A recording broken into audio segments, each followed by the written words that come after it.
everybody, and welcome to my channel. So for those of you who don't know me, my name is Kat.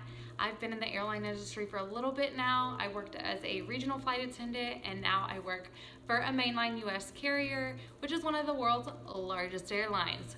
I have decided to break this into like a little mini series because I want to step by step really thoroughly give you like all the proper tips, tricks, everything to getting yourself hired throughout this process. And for anybody who knows the airline industry, this is not a short process. It's a long process.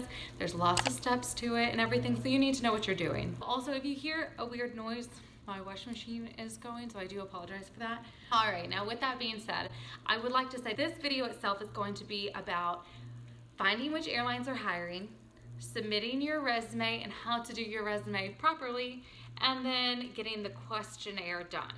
So after these steps in the interview process, there will be a video interview, there will be a face-to-face, where hopefully after that you get your CJO, which is your conditional job offer. So if you have a CJO, that means that they have given you the job as long as you pass training. So obviously after your CJO, you're gonna go to training. Now I will say, like, the whole entire application process can take up to a year, if not more. So do be prepared for that. And my other little disclaimer is I know my airline alone has 500,000 people applying every year. And I know this coming year in 2019, they are hiring 2,000 flight attendants. If you do the math on that, they do say it is harder to become a flight attendant than it is to get into Harvard. And that's not because of smarts or anything, or else I wouldn't be here, but entirely because of the probability of you actually getting hired for the amount of people that apply. So, since numbers are not on your side, you do need all the information and all the best tips to get your foot into the door. So if that's something you're interested in, stay tuned and let's dive in. Number one, you need to figure out who is hiring so you know when to apply. So a lot of airlines are only open for very short windows of time. So I know some airlines are only open for one day in the year. Yeah. There's other ones that will stay open for a little bit longer than that, maybe sometimes a couple months. A lot of times that's due to like language speaker positions, which please do not think it's because nobody's applying. It's simply because they haven't found the right person that's a good fit for them. So with that said, I do recommend using flightattendantcareers.com. So I'll link that right here. I loved this website when I was trying to figure out when everybody was hiring, because they basically do everything for you.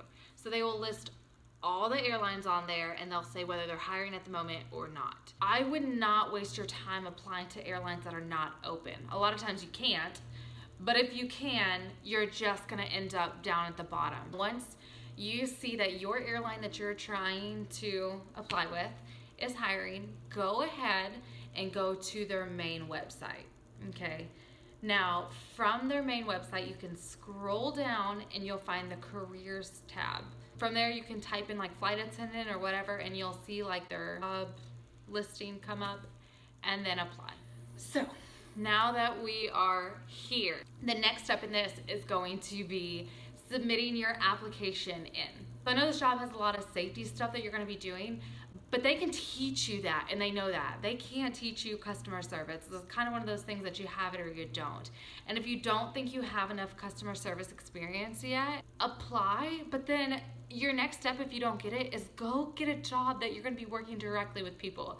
Because you're either gonna make yourself have a better chance of getting on with an airline, or you're gonna realize you can't stand working with people. You'll probably be doing YouTube or something. Okay, kidding, but seriously, go and get customer service. And if you already have that on your resume, lead with that. Lead with your best foot forward. So I know on my resume, it said like what job I had done most recently with the year, and then underneath that I put things I did in the job. So I would say work directly with customers, greeting customers, whatever it is, okay? Just make sure everything's like really customer oriented, because that's what they're looking for. But now that you have your resume and it's ready to be sent in, get the glass, pour the wine, whatever you got going on, get it ready, because this is the point where it takes a long time. Now, obviously don't overdrink, but this is a long process, okay? So not only are you going to apply and submit your resume, but basically every single thing that you had typed on your resume, you have to retype in the fill in the blanks. So I know that a lot of airlines let you go ahead and save where you're at and then come back to it. So that is a great option at this point, is to go ahead and do that. And if you are applying to multiple airlines, it takes that much longer. So just get ready for it. Know it's coming. Know it's not fun, but you're going to do it because you want the job, right? Right. All right. So send your resume in. And at this point, you're going to get an email that says, thank you for applying. We've received your application, whatever. And if you don't get one of those emails, something might be wrong, because I got one with pretty much every airline I've ever applied to. At this point, you may already get a rejection, thanks but no thanks. And a lot of times, to be honest, that has to deal with tattoos and other stuff that you just weren't a good fit for their company. Now, please don't get discouraged. Really, please don't get discouraged, because one airline might not be looking for you, another one is, okay? Every airline has their own thing, their own special sauce, all right? So keep applying, keep it going. So now that you've applied, some of you are going to have a questionnaire that comes next in a separate email. And it'll be like, congratulations, we want you to do this questionnaire. Now with the questionnaire, it is easily difficult, okay? And this is why I say that.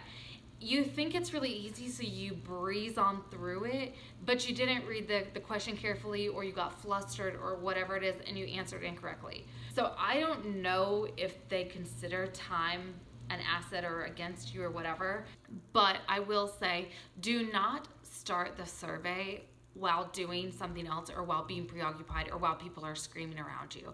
Don't do it. Find a quiet place and fill the survey out, because like I said, it is very, very easy to misread or misinterpret what it's asking of you. Usually you do have I think it's like a 3 to 5 day window to do your questionnaire. So take the allotted time you need and fill it out and send it. As you're doing it, read every question carefully. It's basic questions like, can you be on time? Are you responsible? You know the answers to all these questions. So make sure you're answering them correctly. Make sure you read it, and don't freak out. Now, after you do your little questionnaire, this is the hard part.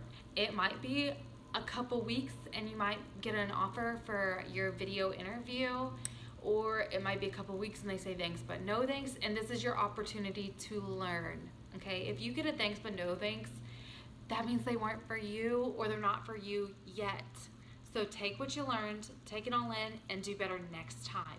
I know people that have applied 10 times over because they want this bad, and you're competing against those people who have 10 times experience about doing this as you do. Know that it's doable, and if you don't make it your first time, don't freak out. If you did pass your questionnaire, sometimes it can be months before they get back to you and say, thanks, we want you to do your video interview.